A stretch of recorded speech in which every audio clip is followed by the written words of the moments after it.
Bismillahirrahmanirrahim. Assalamualaikum warahmatullahi wabarakatuh dan semangat pagi. Alhamdulillah hari ini kita bertemu lagi di materi berikutnya, materi baru yaitu Submarine Communication Cable, yaitu kita akan membahas bagian-bagian dan fungsi dari masing-masing lapisan dari kabel laut. Sebelumnya kita masuk ke definisi Submarine Communication Cable. Nah, Submarine Communication Cable adalah jenis kabel telekomunikasi antar negara yang dipasangkan di bawah laut. Artinya dipasang atau diinstalasi di bawah laut. Jenis telekomunikasi yang dibawa oleh kabel-kabel laut atau kabel komunikasi bawah laut yang pertama adalah data telegraf. Nah, pada generasi kabel komunikasi bawah laut selanjutnya, yang dihantarkan adalah data komunikasi, yaitu seperti arus telepon maupun internet dan data pribadi.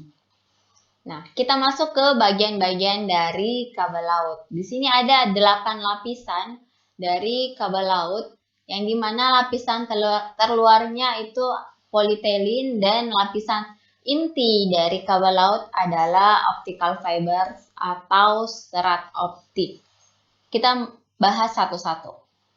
Nah, yang pertama atau lapisan terluarnya adalah lapisan polietilin. Nah, di sini adalah lapisan yang berfungsi sebagai bantalan untuk melindungi kabel laut dari pengaruh mekanis pada saat instalasi atau penggelaran. Seperti yang kita ketahui, jenis kabel laut ini akan digelarkan atau diinstalasi di bawah laut sehingga membutuhkan lapisan yang kokoh yang untuk melindungi kabel laut dari pengaruh mekanis. Selanjutnya adalah mylar tape atau lapisan kedua itu berfungsi sebagai lapisan pelindung kabel laut terhadap suhu yang tinggi. Seperti yang kita ketahui di bawah laut ada gunung berapi sehingga lapisan ini berfungsi untuk melindungi jika ada aktivitas gunung berapi di bawah laut sehingga kabel lautnya tetap aman dari suhu yang tinggi di bawah laut. Next, lapisan ketiga adalah stranded steel wire, adalah lapisan kawat baja untuk memperkuat dan mencegah dari gigitan bawah laut. Nah, jadi tidak perlu khawatir lagi. Misalkan ada yang bertanya, bagaimana kalau kabel lautnya digigit ikan hiu? Nah, kita tidak perlu khawatir karena ada lapisan ketiga ini untuk melindungi dari gigitan atau gangguan-gangguan teknis lainnya. Next, lapisan keempat, aluminium water barrier, adalah lapisan penahan air berbahan aluminium sebagai bahan penahan air laut bila terjadi kebocoran pada pelindung luar. Nah, misalkan ada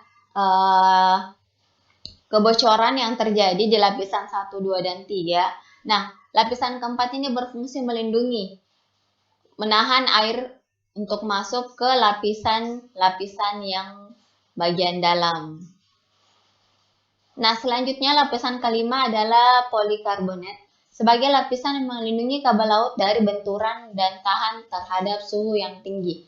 Nah, di lapisan yang luar tadi atau lapisan kedua ada mylar tape. Nah, di lapisan yang di bagian dalam atau lapisan kelima ada polikarbonat untuk melindungi kabel dari suhu yang tinggi. Jadi, perlindungannya itu sangat kuat atau sangat betul-betul dilindungi dari suhu yang tinggi karena di bawah laut ada gunung berapi yang dikhawatirkan jika gunung berapi tersebut beraktivitas, kabel laut yang berada di dekatnya tetap aman dari suhu atau perubahan suhunya. Selanjutnya lapisan keenam, ini lapisan keamanan adalah lapisan tabung tembaga atau aluminium. Nah, sebagai lapisan pelindung bagian dalam yang bersifat anti panas, sehingga kabel di dalamnya itu tidak terganggu oleh suhu di luar kabel. Selanjutnya adalah petroleum jelly. Nah, sebagai lapisan anti air untuk mencegah karat pada lapisan kabel laut. Nah, lapisan terakhir adalah fiber optik sebagai media yang mentransmisikan sinyal dalam bentuk cahaya dari satu lokasi ke lokasi lain dengan kecepatan tinggi menggunakan pembiasan cahaya sebagai prinsip kerjanya. Itu dia 8 lapisan dari kabel laut dengan fungsinya masing-masing.